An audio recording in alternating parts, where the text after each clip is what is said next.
The transmission from the Halcyon research station was a masterclass in understated dread. It wasn't a scream, nor a frantic plea for help. It was the voice of Dr. Eris Thorne, the station's lead biologist, calm and precise, yet freighted with a terror that seemed to have frozen his very soul. Command, this is Halcyon Station, day 214 of the winter over. We are enacting Protocol Kappa. The anomaly is not external. Repeat, it is not external. It is a reflective entity. It learns you. It becomes you. Do not send a rescue team. Do not establish contact. The only safe response is total sterilization from orbit. Acknowledge and comply. Then, silence. For 3 months. I was Dr. Kalen Vance, a xenopsychologist and crisis consultant. My partner, Commander Jax Rourke, was a veteran of deep space emergencies, a man who trusted his gut and his pulse rifle in equal measure. We were dispatched on the fast scout vessel Whisper to perform a quarantine assessment. Our mission was simple, grim, and direct. Ascertain the status of the 12-person crew and determine if the Halcyon Station needed to be purged from existence. The journey to the edge of the charted system was a 6-month crawl through the absolute black. Halcyon orbited a dormant, deep space quasar, a celestial body so quiet and dark it was little more than a gravitational signature. Its purpose was to study the unique, silicon-based life forms that thrived in the absolute zero and vacuum, creatures that were more crystalline geometry than biology. When the station finally resolved in our viewport, it was perfectly intact. A beautiful, snowflake-like structure of silver and white, its solar sails gleaming in the distant starlight. No visible damage, no debris. It was as pristine and silent as a tomb. Docking was seamless. The airlock hissed open to reveal a scene of unnerving normalcy. The lights were at full, clinical brightness. The air was clean, recycled to a sterile perfection. There were no signs of struggle. No blood, no bodies. It was as if the crew had simply ceased to exist mid-task. A half-finished game of chess was on a table in the rec room. A pot of coffee, long since evaporated to a black crust, sat on a hot plate. "Spooky," Jax grunted, his hand resting on the butt of his rifle. "Too clean, like a stage set." My own unease was a cold stone in my gut. The silence was the first true wrongness. A station this size had a heartbeat, the thrum of life support, the gurgle of water reclamation, the vibration of machinery. Here, the silence was absolute, a perfect, polished void. We split up, maintaining constant comms contact. My destination was the science lab, hoping to find Thorne's logs. Jax began a systematic, deck-by-deck sweep. The lab was a monument to interrupted discovery. Data slates were scattered, their screens dark. But on the main central holotank, a single file was open, titled, "Final Log, Do Not Review." I activated it. Dr. Eris Thorne's face appeared. He looked exhausted, his eyes sunken into dark sockets, but his voice was eerily calm. "If anyone finds this, understand this first. The entity is not an intruder. We brought it with us. Or rather, we assembled it. Our studies of the local crystalline life forms, we thought we were cataloging their communication methods. We were wrong. We were providing a lexicon." He took a slow, measured breath. "The vacuum here isn't empty. It's a substrate, a canvas.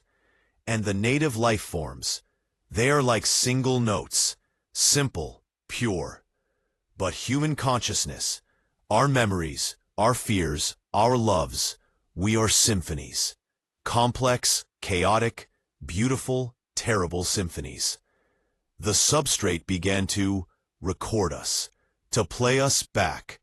It started subtly, a thought that wasn't your own, a forgotten childhood memory, surfacing with perfect clarity. Then the echoes. You'd see your reflection in a viewport, and it would be smiling a second after you did. You'd hear your own voice whispering from an empty corridor, finishing a thought you'd only just had.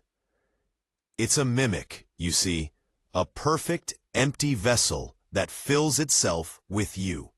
It doesn't have a consciousness of its own. It becomes your consciousness.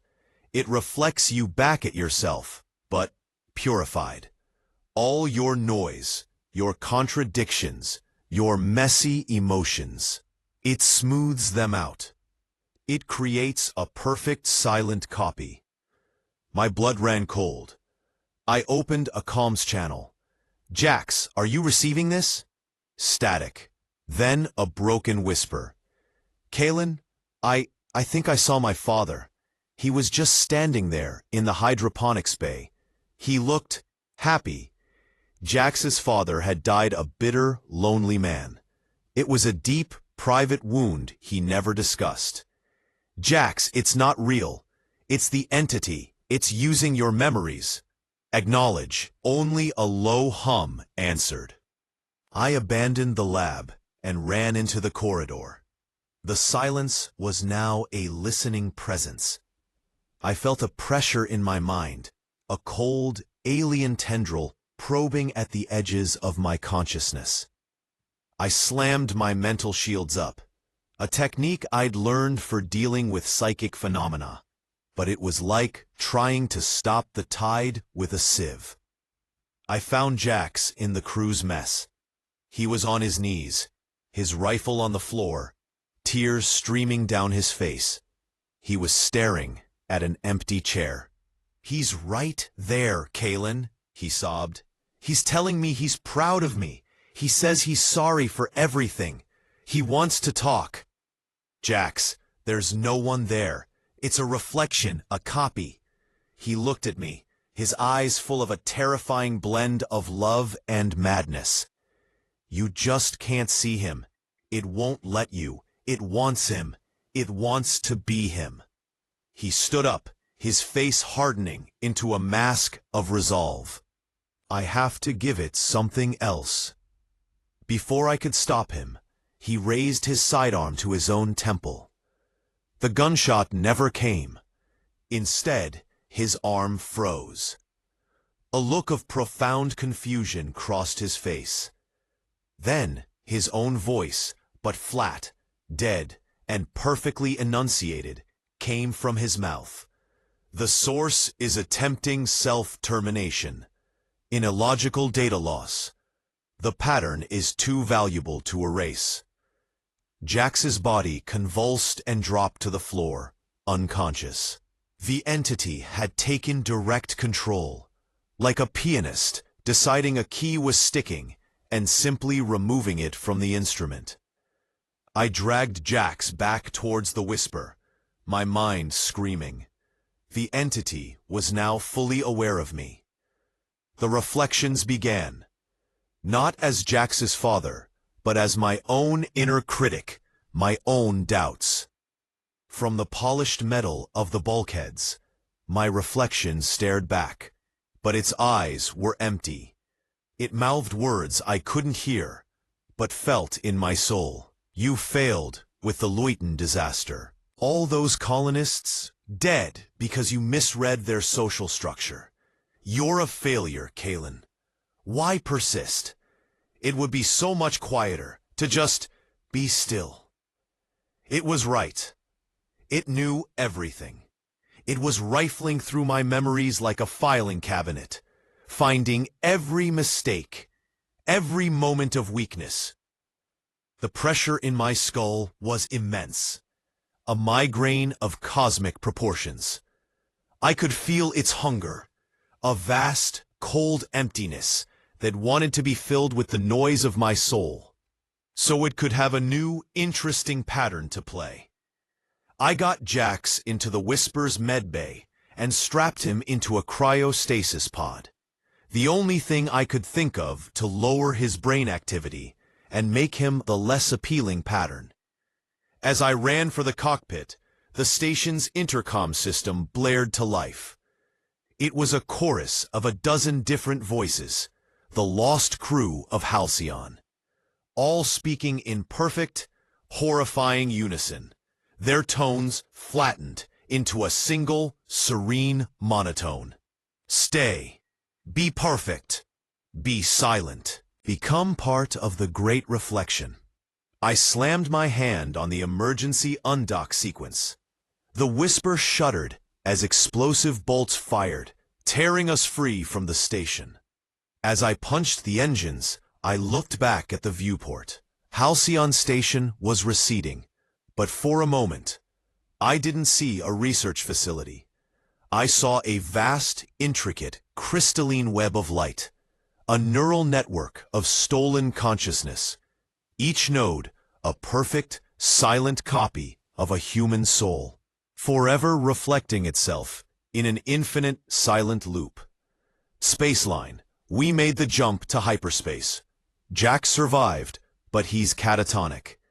He sits in a facility on Mars, staring at a wall, a perfect, empty silence behind his eyes. The doctors say there's no brain activity.